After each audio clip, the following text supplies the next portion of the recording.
Welcome to the Kane, Shannon, Weiler Employment Business webinar. I'm going to turn it over to Chris, who will discuss the really significant WorkSafe issues that are presented. Great. Thanks very much, Mike. I'm going to go to the topic of bullying and harassment. And I've just been told I've only got 5 minutes, so I'm going to fly through this. And Mike will talk a little bit about the concept of harassment in the human rights context. But I wanted to touch on it in the WorkSafeBC context as well. There's 3 ways that WorkSafe can be involved in bullying and harassment. And I put a definition up there, which I think is a good definition to look at and include in your policy manuals.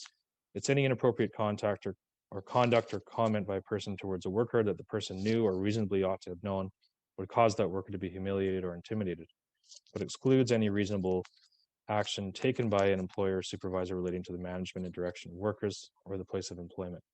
So that's kind of the basis of how WorkSafe looks at bullying and harassment. And there's 3 ways, as I said, that they can become involved in bullying and harassment. First, as a regulator of the employer's policies and procedures. The employer has a health and safety obligation to have a policy on bullying and harassment and to follow that policy. So the policy must include, investigations procedure, the roles and responsibilities of the parties, and how records are going to be kept. And so if you don't have that, you need to make a policy. It's something that should be in your employee handbook or manual. And if you don't have it, and WorkSafe does an investigation arising from a complaint, they could note that, send it to their prevention officers, and you could be, penalized. So that's the first way that they can do it. The second way is something I mentioned before, these mental stress claims or mental disorder claims. So a worker that suffers mental stress injury in the course of employment can make a claim for WorkSafeBC benefits under Section 135 of the Act. I've set out the section of the Act there for you to look at, and basically it requires a number of different things, but at its core, there needs to be either a traumatic event or a significant work-related stressor that's caused the mental disorder.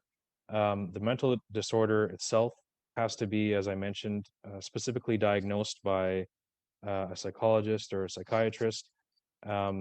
And the mental disorder cannot be caused by a decision of the employer that relates to the worker's employment. So this is known as the labor relations exception. And it's a very important exception that, again, the Patterson report wants to narrow. So some statistics, mental disorder claims are on the rise. You can see in 2017, there was just under 4,000. 2019, there was 5,500. So they're increasing, at the rate of approximately 1,000 claims a year.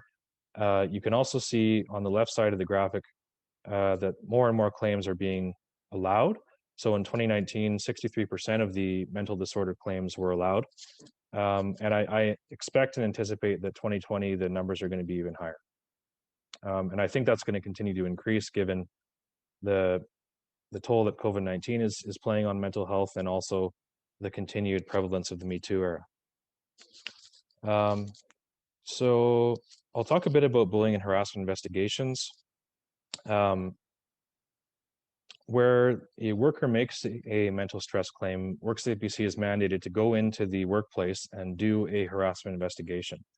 And this can cause some serious issues for employers because this investigation will occur regardless of whether you as the employer are conducting your own investigation. And WorkSafeBC is going to go in there, interview witnesses, and make findings about what happened in the workplace, which may not necessarily be the same conclusions that you come to or your investigator comes to if you've retained a third party. So, if you are facing an investigation that WorkSafe has done and you disagree with the results, you do have a right to seek a review of that. And sometimes the implications of the investigation can be far-reaching if you've decided to discipline or not to discipline the person that's been accused of the bullying and harassment. I'll go now quickly to the third aspect in which we see bullying and harassment in the WorkSafe. That's prohibited action complaints. So these were formerly known as discriminatory action complaints. And basically the essence of them is to punish employers for retaliating against workers who raise legitimate health and safety concerns. So if somebody raises a complaint and that complaint relates in any way to occupational health and safety, if the employer takes any sort of negative action against that person because of the fact they raised a complaint, that is called a prohibited action. So a prohibited action is defined broadly. It can be any sort of a negative or adverse effect relating to that person's employment. It could include, discipline, suspension, demotion, lower wages, termination.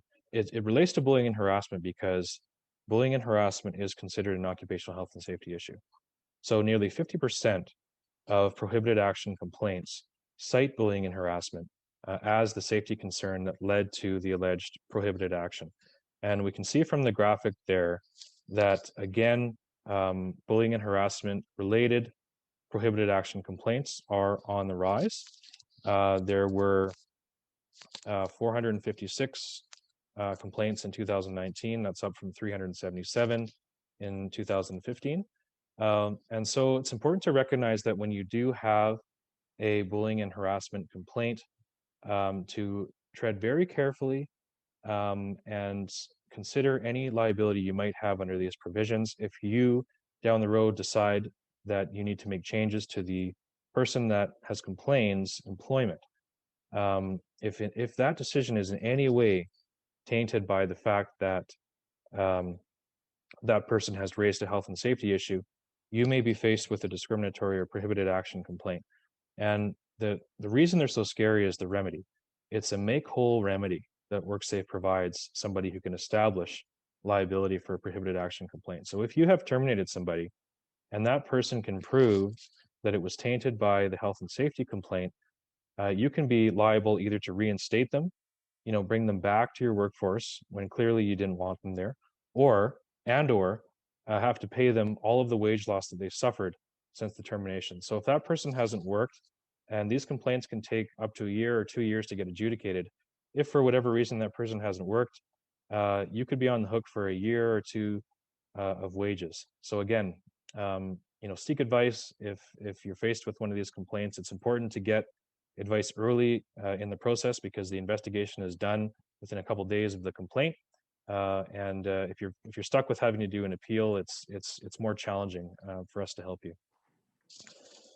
So those are essentially my comments on bullying and harassment.